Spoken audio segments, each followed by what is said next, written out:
Okay. Hey, hi everyone. Welcome to the second live chat, where you can ask DID tutors and students and alumnus anything. No one is online yet. Today we have Christophe Gaubert and we'll have Shawn who will come online. Hi, Geraldine. Let me see. Where is Shawn? Okay, Shawn is here. Send request. Just waiting for Shawn to come online.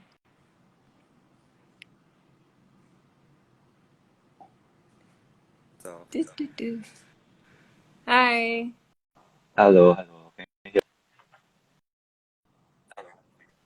Okay. Hi guys. Yeah, so today we have Christophe Gaubert, who's a tutor here for 4 years, and Shawn, who just graduated from DID last year.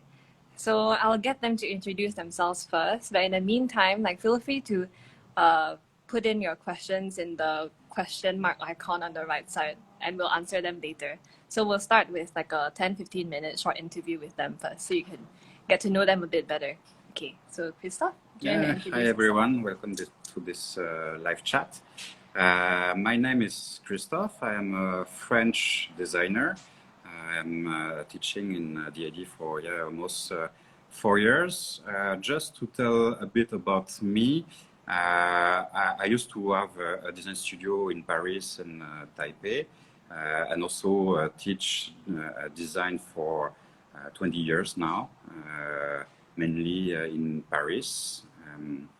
And I came to Singapore to join the team. And I'm also the director of the Design Incubation Center here in NUS, in the Division of Industrial Design.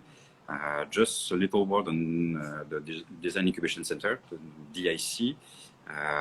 It's an extension of the division where we are incubating ideas, projects, and talents.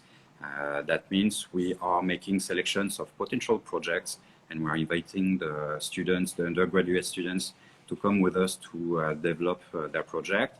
And we're also making an open call after the thesis, after the year 4, to the final year students to grant them a full year in DIC with us to translate their thesis project into a professional application and to help them to kickstart their career with their project. Thanks for the introduction.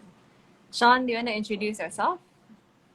Okay. For myself, I was from Polytechnic, so I was specifically from Temasek Polytechnic prior to coming to NUS. Then after Temasek Poly, I went on to intern and freelance for a couple of design agencies, and then army and all that. And then after that, I decided to join DID because one of the agencies that I previously worked for, there were quite a lot of alumnus that worked there. Then I heard some good things about the school, so that's why I'm here as well. And as of now, I am actually working under Christophe. So Christophe is my prof and my boss. So I'm under DIC. I'm incubating my thesis project in collaboration with National Council of Social Services as well as their partner organizations. It's a project on caregiving, and yeah. Thanks, Shawn, for the quick introduction. So feel free to ask us any questions through the question icon at the bottom right. We'll get to it soon. Okay, maybe it's just a quick icebreaker for maybe Christophe. Since it's university application season for prospectors who are mostly 18 to 20 years old, do you remember how it was like for you, at that age? It was a long time ago, even if I look young on screen. For me, I think I always wanted to be a designer. I think when I was a kid, I wanted to be an inventor or to work at Disney to draw some Mickey Mouse. So I think design is the perfect combination. When I was, let's say, a teenager, I wanted to be a car designer. So I knew I wanted to join a design school. So as I was in France, I tried to enter the best school in France. And when I was 18, applied for this school and I was rejected. So was the biggest shock in my life because I thought I was made for this, and the best school said no, you're not. So I applied again 1 year later, and I came in, and after I was graduated with honors, and after I was a prof there for more than 15 years. At which school? The NC in Paris, one of the best design schools in Europe, let's say. Yeah, and maybe you could also like share like the companies.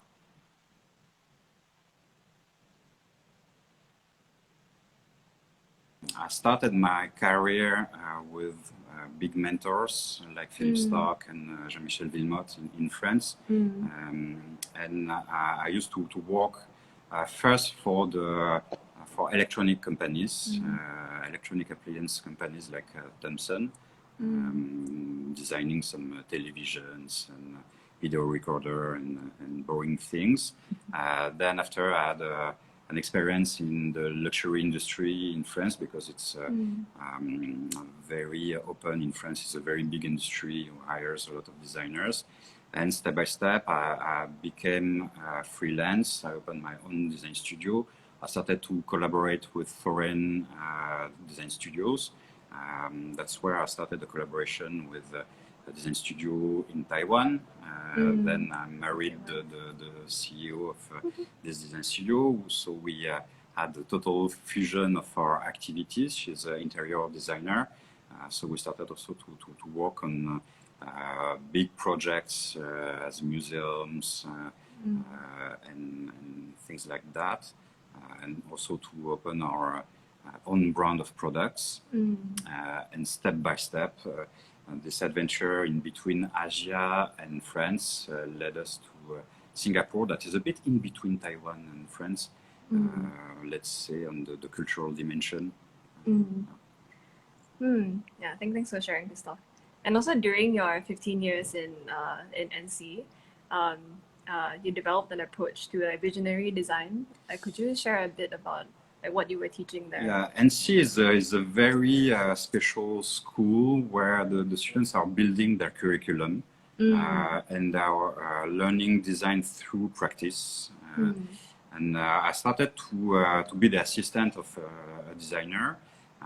Then I was in charge of the white card projects, meaning the students who wanted to develop their own project out of the frame, out of the pedagogic propositions. And after a while, I opened a design studio, the Design Fiction Studio, where I developed an approach on visionary design and a way to read the emergences and to project them into the future using some techniques of storytelling and science fiction and discursive design at the same time. Cool. And now, like as part of the DID faculty, in the past 4 years, like what have you been teaching here exactly? Like what? So I'm essentially teaching projects. That means around practice. The students are doing projects and we are doing together.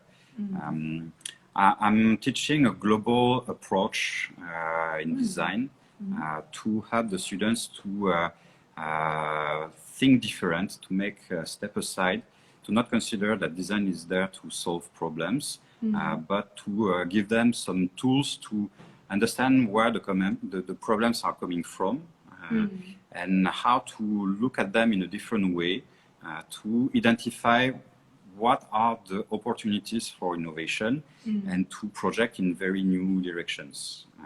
So we played with very, very different topics. And when I'm talking about a toolbox for the student to think different, it's about to lead them to sometimes reverse the usual process of creation. For example, this semester, we are working on the topic of the color. That is usually the last thing we take in charge into the process of design. Is the color of the object we choose at the end. And the project consists in starting with the color to understand where this color is coming from, what is it made of, culturally, semantically, to really understand the DNA of the color until we understand what is the function of this color to deduce the object that will embody this color. So it's not like this we are working in the real life, but it's to train the students to to make this step aside to consider another aspect that than the aspects we usually consider into a regular design process. Yeah, I'm sure you can talk a lot about the different aspects. There's probably a lot of different aspects to that toolbox and how to think differently. But if there's like one thing that you hope like students would gain like from their time with you, like a specific thing, like what is that? I would say the agility and the capacity to make this step aside, to not consider things and questions as they are, but to always look at a different perspective, to identify what the others cannot see from their position. Thanks for sharing, Christophe. And like, what would you say is like one core belief that motivates you to continue teaching this, like in ID, to your students? In ID and in Singapore as well, because it's a design school, a very good design school, but also in a very particular place where it's interesting to understand the weaving of cultures, the relationship with very hidden but traditional cultures, and to see how we can help as designers to consider the roots of the place where we are to design the future. Like given the unique place that we're in Singapore. Hey, thanks for sharing, Christophe. Maybe like on to like just a super quick interview with Shawn. Yeah, so like the same question for Christophe, like, since it's university application season now, like, do you remember how it was like for you, like when you were like after NS, right? When you're choosing your course of study? For myself, I think back then, because like I mentioned earlier, I worked in a design agency where there was a lot of alumnus. So from them, I kind of learned about the whole like vertical, you call it like the studios here, the columns and everything. So I learned about like how we can kind of approach different projects from different facets of design, because like back in poly, it's mainly product design. Especially for my course, it's mainly product design specifically. But then like after hearing from them, like you really get to experience and work on projects that may fundamentally kind of just reframe the whole way that you think about design. So you're more exposed to things like, I don't know, speculative design, discursive, exploratory, etc., etc. Things that I wasn't previously exposed to. So after hearing about all of these, then I just applied, then went for the interview, and I got it. Yeah. But actually, prior to this, my first choice of school was actually a school in the States called UCID, University of Cincinnati. But that particular school, it was very specific into product design. Then I didn't go because of like family reasons. Yeah. So that was my whole application process and how I came about to DID. Yeah, so you're saying like when you're in DID, you wanted to explore different facets of design, like speculative design, right? Maybe you could share a bit about like what types of projects did you choose to take in ID, and like how did you just tailor this experience for yourself, because you can choose between so many different projects. Yeah. So I think when I first came in, to be very frank, I came in with the mindset of, okay, even though I know like there's a lot of different things to explore, but then back in poly, because I was so trained in product design, so the first module that I took, especially after army, I wanted to refamiliarize myself with design again. So I was a bit strategic in the platforms that I chose. So I chose a product design project, and then the other one was a business design kind of project with IBM. So with IBM. So then subsequently after the first sem, then because at the end of all of these platforms we have like this mass presentation in the auditorium where we get exposed to see like really all the different all the other studios and what all our peers have done. So after that, we kind of saw like, hey, there's a lot of other opportunities in the other facets of design which can be further explored. So from then on, I just really, every single studio, I try to do something different. So the subsequent SEM, I did a speculative project and a discursive, and then like an exploratory. So things like that, things that I am completely not used to, things that really challenge my limits and the way that I think as a designer. And I think I just carried this forth across all the different platforms. So if you look at like if you look at like my portfolio and everything, I don't think you'll find a niche. Like it's really like you will see products, then you'll see services, you'll see exploratory, you'll see material exploration, everything. Like I try to do everything. Try to expose myself to, yeah. Which I Your think portfolio is DID really has gives that opportunity. Yeah. yeah, I've typed your link, is that correct? Sorry. Shawn-eng.com. Yeah. That's correct, right? Your portfolio. Yeah. Okay, if you want to check out the different projects that he has done. Yeah, hey, thanks, Shawn, for sharing your journey, the different projects you took. Yeah. Maybe like just a quick last question before we go to the question that you submitted. Like as an alumnus, like we just graduated last year, right? Was it this year?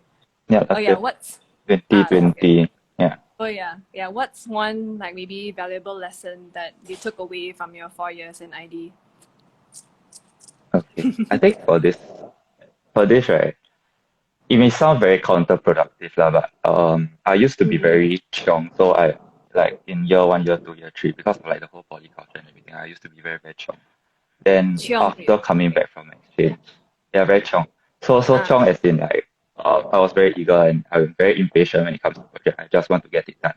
So I think I've also built a reputation of like being super fast with my projects and all that. So, but then I think after coming back from exchange, I think one of the key things that I took was that really need to take distance, like really need to take distance from the project. Really need to, like what Christophe mentioned, need to take that step aside. Need to take time to rest, because I think this time that you give yourself, it allows all the information that you have absorbed to kind of to settle and then to gain a certain level of clarity. At least this was what worked for me, and this was something that I really took away. And yeah. Yeah, thanks for that advice also actually. Thanks, Shawn. Okay, maybe we can start answering the question that people have posted. Okay. Yeah, since let me see. Okay. Yeah, since like poly application, the window closes this Sunday, so we might like prioritize questions that's specific to poly lah. Yeah. So we have yeah, but feel free to ask questions through the question mark icon at the bottom right. Yeah, we'll get to it later. Yeah, so Geraldine asks like what has changed the most, like being in uni or DID as compared to being in poly, since you were in Temasek Poly before this. Yeah. Okay, I think to answer this, right, I'll give a little story. Poly, I actually open houses of the ends like ADN, of course DID lah. Then I was hanging out with a group of friends, and then because all of us, we were exposed to the very problem-solving kind of approach that Poly taught us. Like you're given a problem, you have to reach a solution, and then it just kind of ends there pretty much.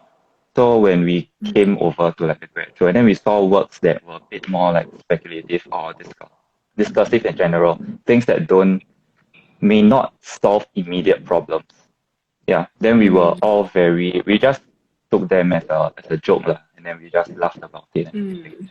So I think what has really changed a lot, right, after coming to uni is that exposure to all of these projects, understanding why people do projects a certain way and why they had that particular process, like the factors that they take in, be it from the social environment, the culture, the structural issues with the government, or like the not government, but like like the overall systemic structure architecture of how these designs were built.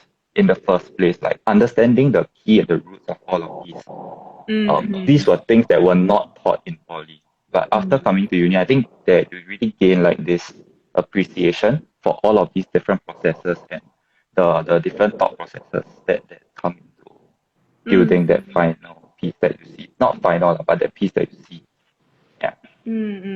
I hope that answers the question. Do you want to add on? Maybe Christophe, you have anything?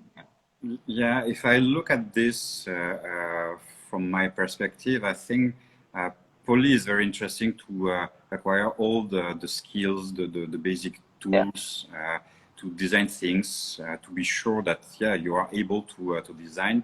And maybe the gap with the ID with uni is here we are also learning to think how to use those tools on purpose, not just to solve problems, but to contribute to the future of the society. Because what we are doing, what the designers are doing, will stay for a long time, will have an impact on people, on the planet, etc. So it's about to understand the society in which we live and to contribute to the changing of this society. So it's not just about to do things, but to contribute to the change. And it's maybe the evolution is not a difference, but it's an evolution in the way you can apply the skills you learn in poly. Yeah. Maybe Shawn, like, would you want to like help explain with a specific example, like a project that you did, like that forced you to think in a different way and not do a very direct like problem solving method? Okay, maybe I will talk about this project that I did in year 3. Was it year 3? No, year 2. Year 2 with Christophe actually. So that was a biomimicry project, and we had to dissect like a specific fruit, and then kind of design an object based off the characteristics or properties of that particular fruit. So, okay, if I were to break it down according to how I would approach it in poly, it would be like, okay, this particular fruit, how would it solve a problem? How can I don't know, like the skin or the way, maybe the way it grows or something, how would it solve this very specific healthcare problem or something like that? So you'll be almost a very linear kind of approach. That's how I would do it in poly. But then after going through the process here, it's the way that I approached it was I looked into I looked at the fruit as like a symbol or a metaphor for something. So like I was given the fruit of the physalis. So what happens with the physalis is that it actually has 2 layers, so the fruit and the husk. So what happens is that when the fruit kind of ripens, the husk around that surrounds it dies off. So I took this as a symbol of the relationship between like life and death. And then using that, I translated it into how modern crafts in Singapore is dying. So I relooked at like how then can we retain or rejuvenate the craft scene in Singapore. And I think that this is an approach that I would never have taken back in poly because there wasn't an immediate problem that I'm solving. Like there is no healthcare issue that I'm solving. There's no immediate thing, or like a practical use for, like a very, very, very like practical utilitarian kind of usage for it. But I think the fundamental shift in how we look at the object, how we look at craft after the way that I looked at it from DID, I think that was the key difference. Hey, thanks, Shawn, for sharing. Thank you for the example because that's lead to the quote that introduced this chat, how to learn to look at things, because it's important to develop curiosity for things and to identify things that nobody can see and to use this as a reference for inspiration and to transfer to something else. And to be designer is to have an interest for many things, to develop the curiosity, to develop a full library of things. So I'm always saying to the students that it's good to know a lot of things about design, but also about cooking, about many disciplines that can help to think different, because we always make connections as designer. There is no magical intuition. It's just the way we are doing links between things. So in this example of the project, it was a way to analyze the existing fruits as if it was designed by someone. So to understand where is the innovation in this particular product, to keep the key principles of this innovation to transfer to another dimension. So it's an example of another tool into the toolbox to think different. Oh, I wish I took the studio. Okay, thanks for sharing. Yeah, sorry to abruptly change between questions, but the second one is related. I hope that answers your question, by the way, Geraldine. Yeah, so Gibson has a question that's related. Did your prior experience in Poly help or hinder you? Actually, you answered that already. Were there things you had to unlearn or learn anew in ID? Yeah, please. I think I kind of talked about it in the previous one, but I think something else that I really did need to unlearn is just really that design is not just problem solving. There are way more opportunities than that. The question of unlearning things is interesting, because we always need to unlearn things to avoid preconceived ideas. And I think maybe it's not about to unlearn, but to consider that there is not a solution for every problem. And designers are not superheroes who can bring solutions to everything. And every problem has a reason. So we learn also to understand what generates this problem. So maybe to change the focus on the reason that generates this problem, to bring a better answer, or to answer in a different way, to avoid also, because when we are solving problems, most of the time we are generating a new problem. So it's to avoid this new generation of problem, because it's very well known that if you just focus on one thing, if you forget the big picture, maybe you will never bring a solution, but something to solve next time. Shawn,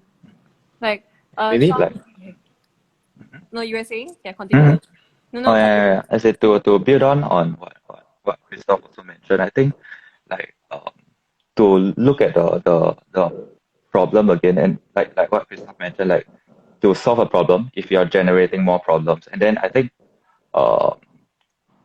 something that really struck me there was sometimes when you create this specific other problems that may have been created because of your solution, they may not be they may be linked more to the social dimension, or how if say the solution that is being provided, it changes the way that people think, or it changes the behavioral patterns. You need to kind of understand how your solution would then change the underlying roots of why people behave a certain way, and if it leads to a behavioral change that is negative in the future, which may not be easily measured, then it's not a good solution. Maybe it's specific to my teaching or my French culture, but I consider that there is no problem. There are situations, maybe the situation is bad, but the situation is related to a context, to many actors around. So we have to decrypt this, we have to understand this before to bring a vision of this, lecture and translation of this, that could be a solution, that will be a contribution anyway, and to translate this into a proposition and into a product eventually. When I'm saying product, that can be a service, tangible product or not. So that relates to your quote of like being able to see before you can imagine. Yeah, because if you are able to read the situation, to understand the big picture, you are able to understand where it comes from and where potentially that can lead. So to be visionary is not to predict the future, it's to maybe understand what we will earn, what we will lose if we are going to this specific direction. And to maybe anticipate the mutation, to maybe be more sensitive to the premises of mutations, where things are starting to change, or things that are starting to be very different, and to understand why it's coming and where it can go. Yeah, I want to ask more, but I don't know whether it's appropriate now. Okay, maybe thanks you two for sharing. Gibson, I hope this answers your question and gives some insight. If you have any like specific questions, just ask more lah. Okay. We have one question from AD Junaidi in the comment section. Oh wait, let me go to it. Yeah. Oh, okay. You've already answered this, but maybe coming from Poly with knowledge about design, do you feel you are at an advantage as compared to those coming from JC? Okay, I feel that skills-wise, in terms of technical skills, like strictly referring to skills, yes. Like when it comes to CADing and everything, Photoshop and all that, because of the prior experiences, yes, I am at an advantage, I would say, to a certain degree, but then that advantage kind of dies off after year two because you'll see your peers improving so much faster than you. And I think in terms of the way that we think, there's a lot to learn from each other lah. So I think in that sense, I think there isn't really it's not really like an advantage or a disadvantage, like whether or not you're coming from Poly or whether you're coming from a JC kind of background. Also because like it also depends on what kind of project you're working on. Like for example, my specific skills that I got from for product design specific. So taking these skills, if I were to enter another type of studio, like say an exploratory studio with funds or for example, I may actually be at a disadvantage because I'm skipping year one, and maybe in year one they have gone through some of these more exploratory based kind of projects. So in that sense, there's really no advantage or disadvantage because at the end of the day, I think the culture here in DID is that you have to learn from your seniors, and you have to be eager to learn. You have to be eager to ask questions. You have to be curious. So in that sense, there isn't that disadvantage or advantages. Yeah, I think you brought a good point. I mean that like here, like you would need to like be flexible in picking up new skills, like things we're not familiar with. Like even if you have those prior skills before, like people will catch up. And then you're also talking about curiosity. Like all these are like character traits. Maybe you, like both of you can share like maybe what are 3 character traits that you think will be valuable like for someone to thrive in as a designer or ID? The first thing will be to be open-minded, to dare to go to things you don't know yet.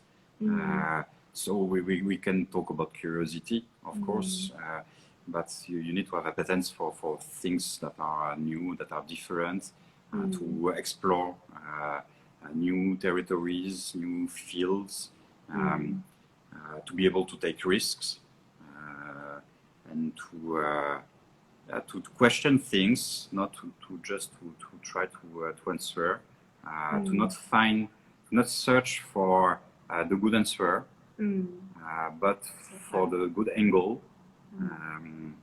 to say something relevant and to have an aptitude to accumulate culture. to have an interest for many things, as I already mentioned, to fill your bag as a designer, because it's a personal treasure where you will find many things to refresh your mind, to re-inject into your creation according to the topic you address. And to be open-minded is really this, is to have a capacity to develop interest for anything. Hi. Thanks for sharing. Think, to add on to that, I feel that, of course, I wanted to say curiosity, but Christophe did it. So I think another aspect that I think is really important is the tenacity and the rigor to want to do or want to build and to continuously explore, and then knowing that the solution that you have is there's no perfect solution, that you can always explore more, can always make it better. There's always another angle that you can look at it again. So I think being open in that aspect and being determined enough to want to chase after this another way of looking at things, I think that is very important, not just as a designer, but the person in general. Yeah. Yeah, thanks for sharing. Yeah, I think maybe like to turn it around, like what has been like most difficult for you, like personally, like in the past like journey or 4 years. Okay, for example, I think for me, because coming from a JC background and like science background, like okay, like the need to let go of having the right answer is very hard for me, and just to accept that there's no right answer, to be okay with that. That's something that I had to overcome. But for you, like what was difficult? Okay, I think what was difficult was it was more in I feel that the whole 4 years, it's more the first 2 years that was a bit more challenging, because I really had to adapt from a polytechnic kind of mindset to something that really explores beyond just a solution, like what you mentioned, to chase beyond just the grades, just to be able to accept that, like, you the solution that you provide is not the end. Then yeah. Actually, maybe Christophe also. Like, what would you say was your like biggest struggle in as your a student journey? or as a prof? Student. Yeah, that would be interesting. I think it's quite the same. When I was a student, first was to unlearn this process where there is a solution for everything. And I was very lucky to have a mentor, a prof that really opened my eyes on a different way to look at things.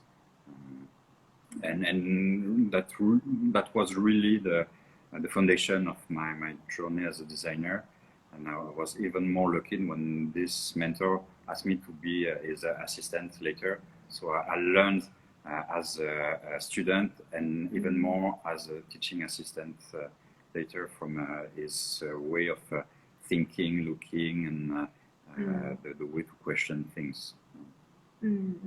As a prof now, and a prof here in Singapore, I think it's really there where things happen, because most of the students expect to know what will be the outcome the first day of the platform. So that means we ask them to design I don't know, a toaster, so they know that there is a journey to reach at the end the toaster. And that's where I like to lead them on a very different journey, where I really design the journey to explore things, but not telling what will be the destination. And it's them to find what will be the destination with the journey that they are making. So, for example, the semester with color, we know what is the starting point, we know the color, but we don't know what will be the outcome. Some students will go for furniture, some students for home appliances. We don't know at this moment. Thanks for sharing those. Can I add something also? Yep.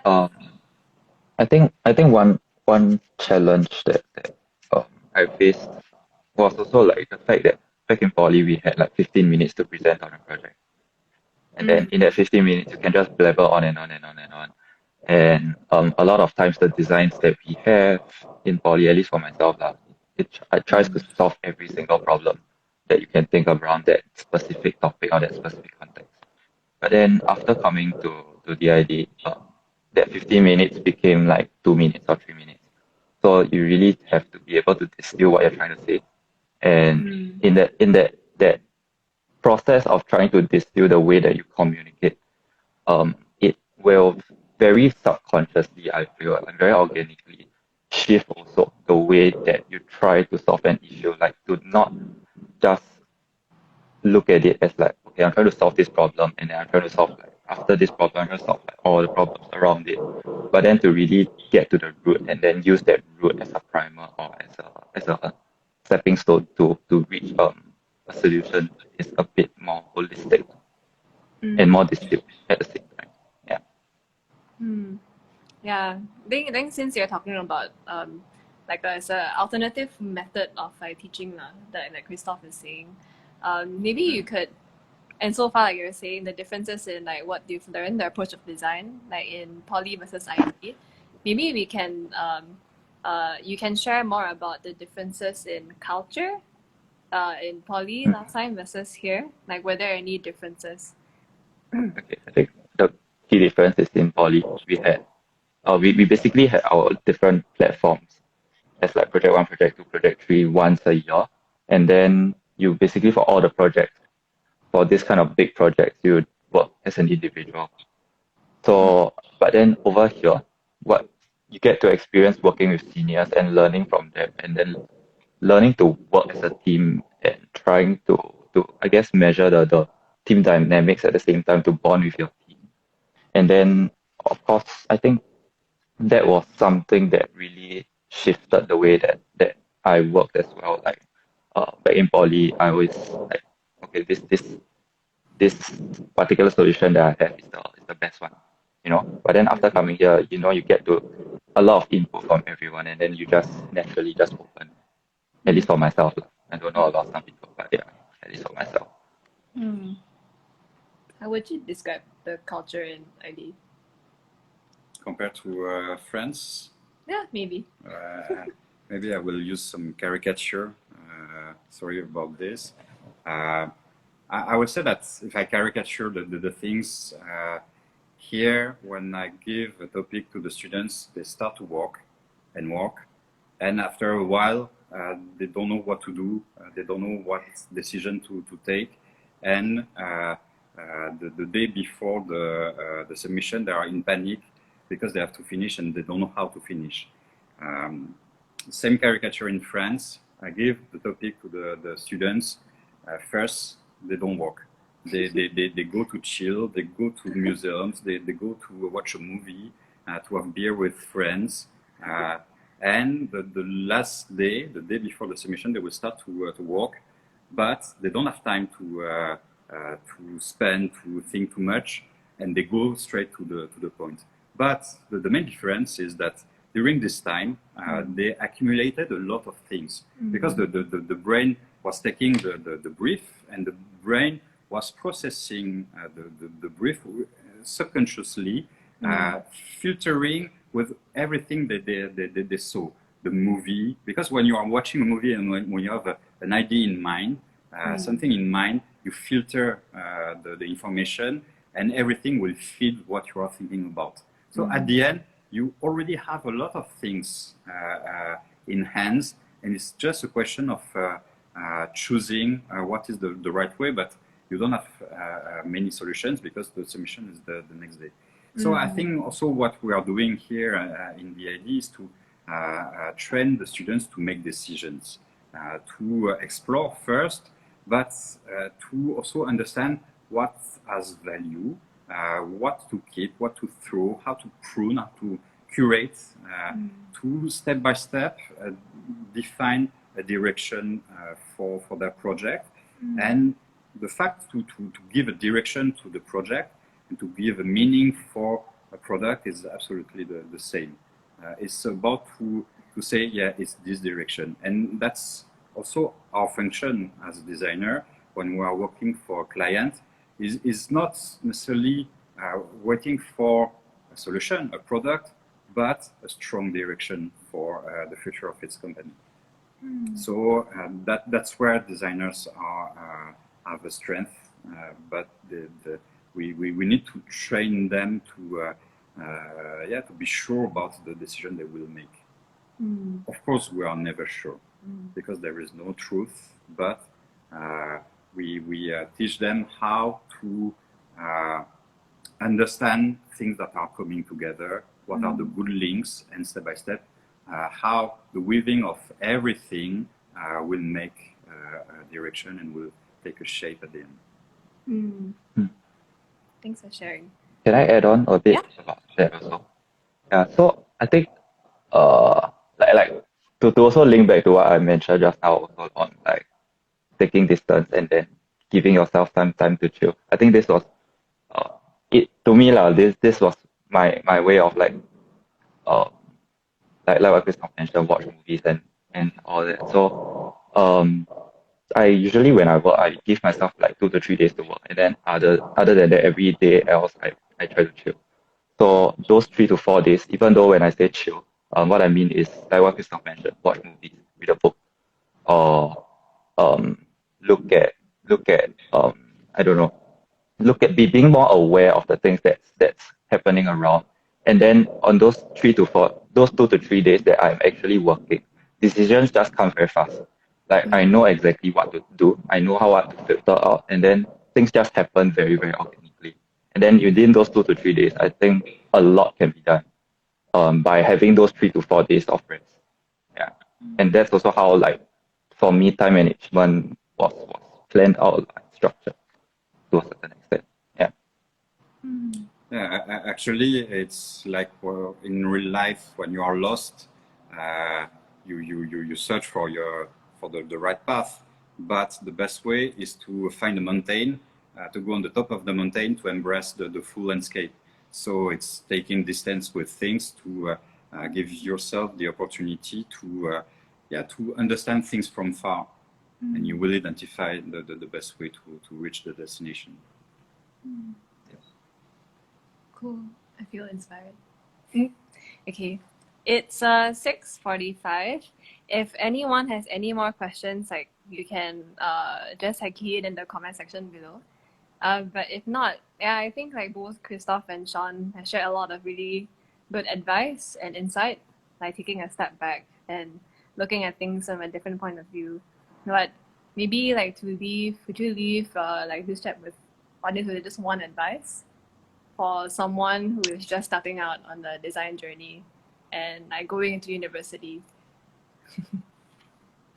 You can start, Shawn.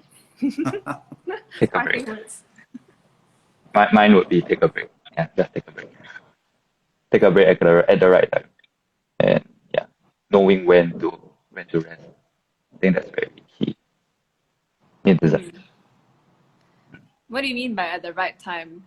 Taking a break at the right time?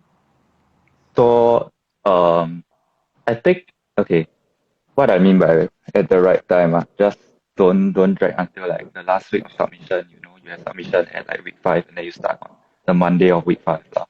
What I mean is like every week take some time off and take some time to do stuff that you're supposed to do.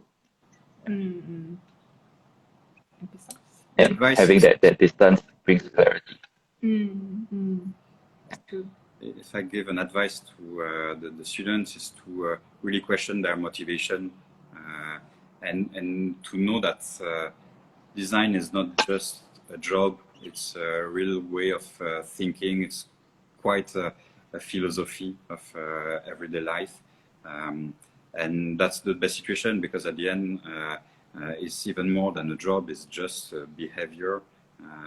And that's the best way to work, is not to work just for a salary, but to have the impression that your passion is leading everything.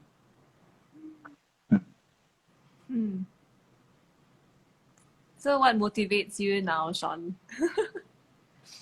What motivates me now? Mm. I think what motivates me now is that I feel that design is still very unexplored. There's still a lot of potential in different areas, like I don't know, like human psychology, in social systems, in culture, in crafts, in all of these different aspects that Singaporean designers may not be exposed to. Mm. And in that sense, that is what gives me motivation, lah. Like the yeah, knowing that there's still so much to explore, there's still so much that you can learn, and there's still so much to take in and digest. Yeah. Mm. And there are so many opportunities to bring a contribution to the society as well. So it's a rare field where the opportunities are so big. Thanks for sharing, guys, and sharing your journey. Like from a student like to a prof now, and yeah, Shawn from Poly to now. Thank Yeah. you. Okay. Hope that helps those people who are still online and tuning in. The next Ask the ID round 3 is coming up on Saturday at 3 p.m. So you can tune in then. Meantime, all the best for applications. Hey. Yeah, Okay, all the best. cheers. Good Hey. luck. Bye bye. Thanks, Shawn. Bye. Thank you. Bye bye.